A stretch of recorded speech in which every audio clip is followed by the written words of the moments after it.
नमस्कार दोस्तों, टीचर भी यूट्यूब चैनल में आपका एक बार फिर से बहुत बहुत स्वागत है।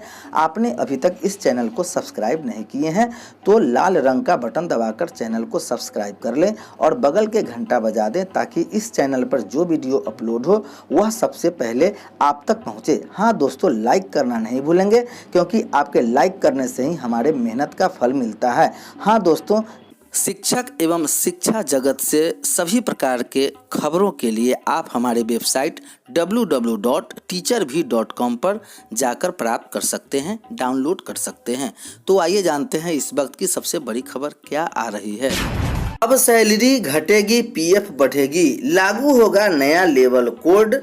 देश में श्रम सुधारों की दिशा में काम कर रही मोदी सरकार अगले कुछ महीने में चारों श्रम संहिताएं लागू कर देगी। यह कानून लागू होने के बाद कर्मचारियों के हाथ में आने वाला वेतन टेक होम घट जाएगा। हालांकि कर्मचारियों की बचत यानी पीएफ की राशि बढ़ जाएगी।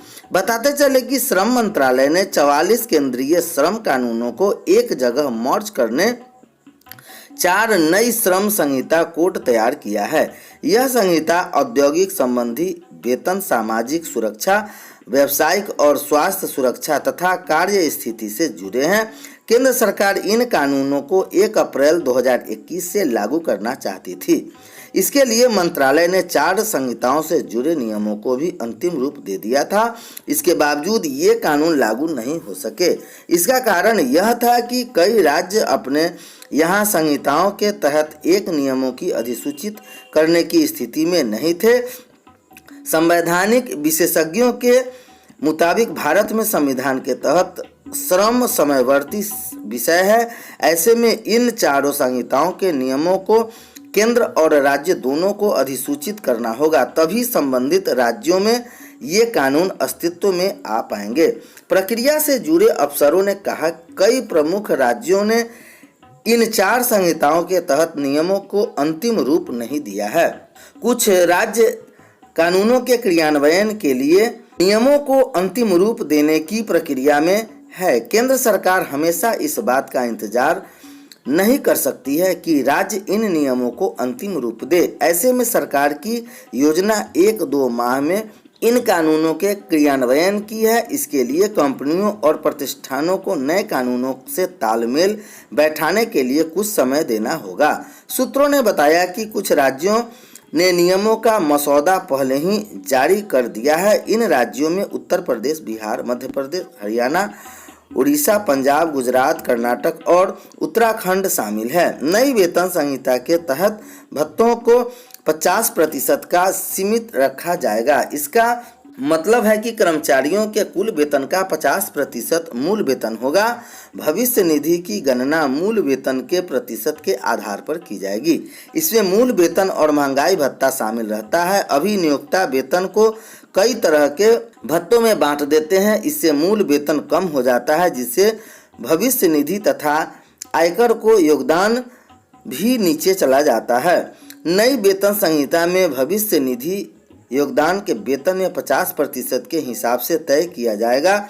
वेतन संहिता लागू होने के बाद कर्मचारियों के मूल वेतन और भविष्य निधि की गणना के तरीके में उल्लेखनीय बदलाव होगा। इससे कंपनी के भविष्य निधि पीएफ की देनदारी भी बढ़ जाएगी। दम तोड़ रही मध्यमा की पढ़ाई, छात्र छात्राओं की संख्या 2.25 लाख से घटकर 8600 पर पहुंच गई है। संस्कृत शिक्षा बोर्ड की माली हालत बिगड़ी, वेतन के भी पड़े लाले। राज्य में मध्यमा की पढ़ाई करने वाले छात्र छात्राओं की संख्या 2.25 लाख से घटकर 8600 पर पहुंच गई है। इससे मध्यमा की पढ़ाई वाले स्कूल का भविष्य खतरे में। छात्र छात्राओं की संख्या में आई भारी कमी के माध्यमा की परीक्षा लेने वाले बिहार संस्कृत परीक्षा बोर्ड शिक्षा बोर्ड के समक्ष तो कर्मचारियों की वेतन देने के भी पैसे नहीं हैं। राज्य में बिहार संस्कृत शिक्षा बोर्ड की स्थापना 1981 में हुई थी।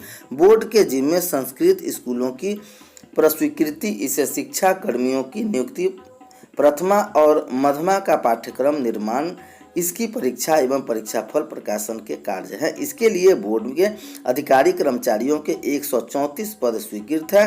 हालांकि वेतनमान में कार्यरत अधिकारी कार्यों की संख्या 40 के करीब है। प्रथम 8वीं कक्षा के समतुल्य है।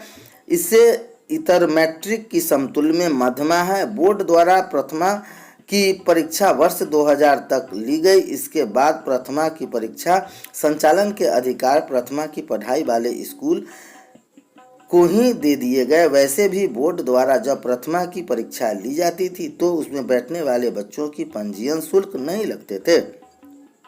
प्रथमा के बच्चों से सिर्फ परीक्षा शुल्क लेने की व्यवस्था की गई थी।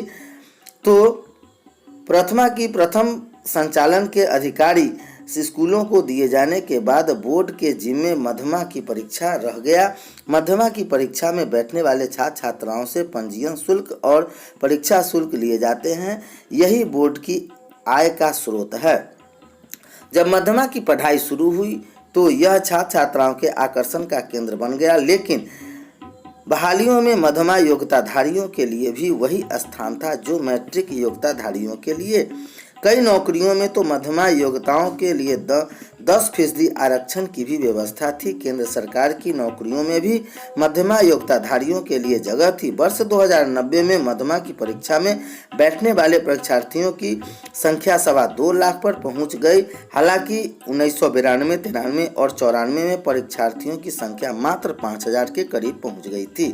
परीक्षा में हुई सख्ती की वजह से हुआ था कि अगले ही साल में परीक्षाओं की संख्या फिर बढ़ने वाले है। वर्ष 2007 में परीक्षार्थियों की संख्या फिर 2.25 लाख पहुंच गई, लेकिन उसके बाद परीक्षार्थियों की संख्या इसलिए घटी क्योंकि प्रस्तावित संस्कृत स्कूलों में छात्र छात्राओं के सीधे परीक्षा फॉर्म भरने पर रोक लगा दी गई। प्रस्तावित संस्कृत स्कूलों के लिए बोर्ड द्वारा यह प्रावधान किया गया कि उसके छात्र छात्राओं की परीक्षा फॉर्म प्रस्वीकृत संस्कृत स्कूलों के मध्यमा से भरे जाएंगे। इस व्यवस्था से प्रस्तावित संस्कृत स्कूलों को उदासीन कर दिया। इस बीच केंद्र की उन नौकरियों के मध्यमा योग्यताधारियों के दरवाजे बंद हो गए जो पहले खुले हुए थे।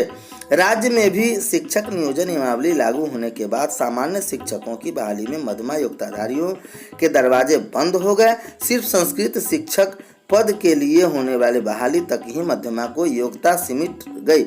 मध्यमा योग्यताधारियों के लिए 10% आरक्षण की व्यवस्था भी बीते दिनों की बात बन रह गई। मध्यमा की पढ़ाई पर गहरा संकट का अंदाजा इससे भी लगाया जा सकता है कि राज्य भर में तकरीबन 650 प्रस्वीकृत संस्कृत स्कूलों में तकरीबन 272 ही मध्यमा स्तर की पढ़ाई करने वाले, इसमें तकरीबन 100 स्कूल हैं। शिक्षकों के पद रिक्त है, कारण चाहे जो हो, लेकिन शिक्षक ही नहीं होंगे तो भला बच्चे क्यों आएंगे? सो यह भी बच्चों की घटती संख्या का एक कारण बताया जा रहा है। नतीजा यह हुआ कि वर्ष 2018 में मध्यमा में